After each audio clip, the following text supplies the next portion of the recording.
May content creator na nag-viral para sa paggamit ng DSM-5-TR content sa isang video na pinapaliwanag ang pinagkaiba ng ADHD at autism. Although ang intensyon ay para mag-spread ng awareness, hindi niya na-realize na malaki ang potential misuse ng information na nilatag niya dahil pwede ito maging rason para mag-self-diagnose ang mga tao. Nakall out siya sa comment section to a point na sinara niya yung comments after one day niya na mag-survey.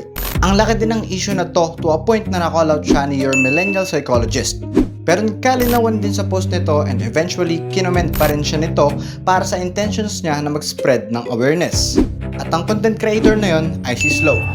Ngayong araw, pag-uusapan natin yung issue ko. Well, di naman siya napakalaking issue, pero it's worth addressing kasi syempre pwede rin tong mag-serve as lesson sa mga content creators na katulad din ng mga content ko yung ginagawa na may kinalaman sa psychology. And actually, hindi ko rin inasahan na magkakaroon ako ng gantong uri ng issue kasi hindi ko rin inasahan na magagawa ko yung gantong klase ng pagkakamali. And yes, inaamin kong nagkamali ako na nag-discuss ako ng mental health disorders nang naglalapag ng diagnostic criteria nang hindi man lang pinag-isipan kung ano yung magiging possible impact nito.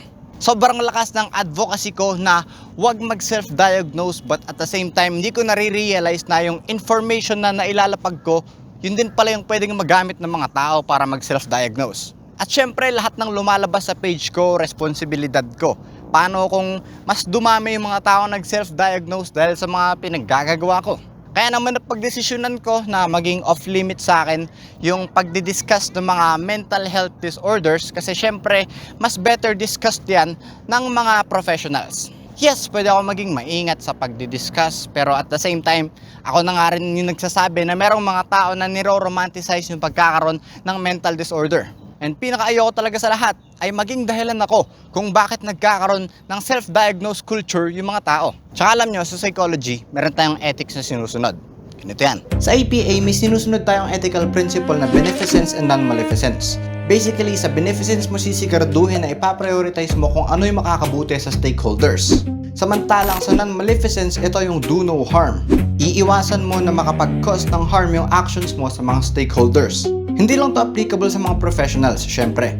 Kahit psych major ka pa lang, ginagamit mo ang psychology, tulad ng research. At importante na itatak sa isip yung mga ethical principles na yon in practice. Kaya bilang isang content creator, responsibilidad ko na maging maingat pagdating sa mga impormasyon na inilalabas ko sa social media.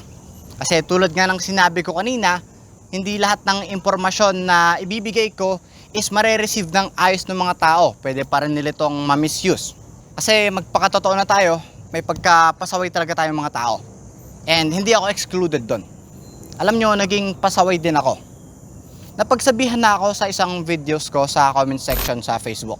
And ang ginawa ko, ginastify ko pa yung ginawa ko. Imbes na makinig ako dun sa tao na pinagsasabihan ako. Kaya naman nung nagkaroon ng video na nag-viral and maraming nag-call out sa akin, that's when reality hit me. Ayan yung nagagawa kapag hindi ka marunong makinig. Bilang Slow, meron akong isang mission. Yun ay ang magpalaganap ng psychology at mental health sa paraan na alam ko. Sa paraan na entertaining, relatable, or understandable. At higit pa doon, gusto kong makatulong na ma-eliminate lahat ng misconceptions or stigma na may kinalaman sa psychology.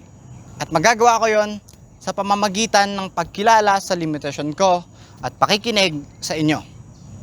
Kaya naman sa lahat ng sumusuporta sa akin, maraming salamat sa inyo. Yun lang naman.